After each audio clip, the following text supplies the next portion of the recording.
Ubuzima ni urugendo rurerure kandi rutungurana. Burya uko ubayeho uyu munsi akenshi biba ari igisubizo cy'ibyemezo wafashe ejo hashize.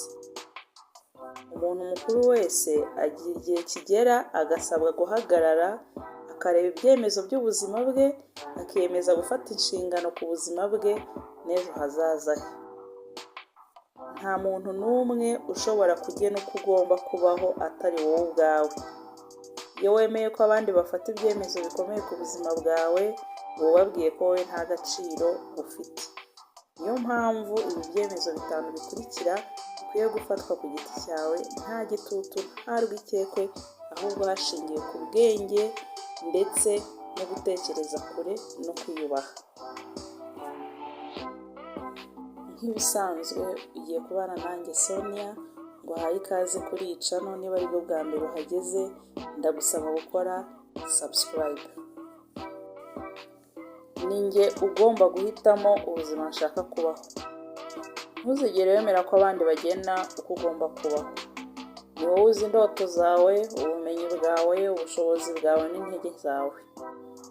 Guhitamo icyerekezo cy'ubuzima bwawe bivuga kumenya icyo ushaka kugeraho, impamvu ubishaka n'icyo witeguye gukora ngo ukigereho. Ese ushaka kuba umuntu runaka kandi ukomeye? Niba utayifata nk'inzozi ahubwo ukabifataho icyemezo, niho urugendo rutangira. Ese urashaka kuba umuntu runaka kandi ukomeye? Niba ari yego, ntibikwiriye kuba bikiri inzozi, ahubwo nibibe icyemezo guhera uyu munsi. Abahanga bavuga ko umuntu utagira intego n'icyerekezo abaho nk'uwataye umurongo, maze igihe kikamujyana uko gishatse.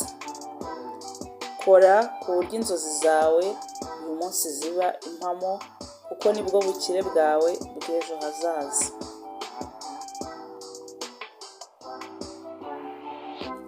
Ahazaza hanjye hubakwa n'icyo mpitamo gukora uyu munsi. Uko ukoresha umwanya wawe, uko witwara ku kazi cyangwa ku mushinga wawe, nibyo bigena uko uzamera mu myaka iri imbere. Nta muntu ugira ahazaza heza atarabanje gufata imyanzuro myiza mu buzima bwe bwa buri munsi.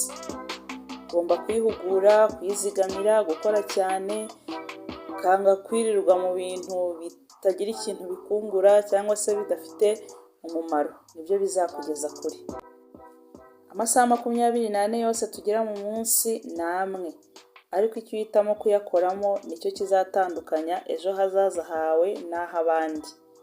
Hitamo guharanira iterambere, hitamo kugendera ku ntego, kandi wubahe umwanya nk'ikintu kidasubira inyuma. Ubuzima bwanjye ni umutungo w'agaciro ugomba kwitabwaho.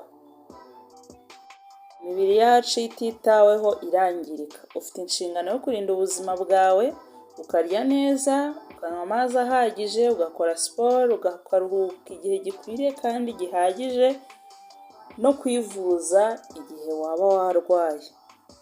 Kwita ku buzima bwawe kandi bisobanura kwirinda abantu bagutera umunabi, abagusubiza inyuma cyangwa bakugusha mu bintu bituma wiyanga. Gira gahunda igufasha kubungabunga umutima n'umubiri. Ntuzemere gusenya ejo hazaza hawe wica umubiri wawe uyu munsi.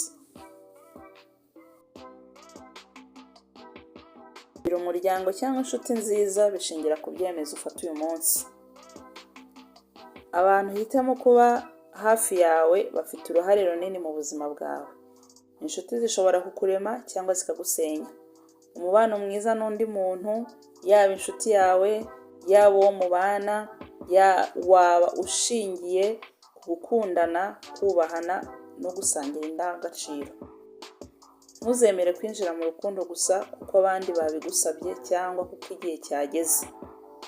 Hitamo ubana nawe witonze, mu byiyumvo bihamye kandi n'umugambi uhamye.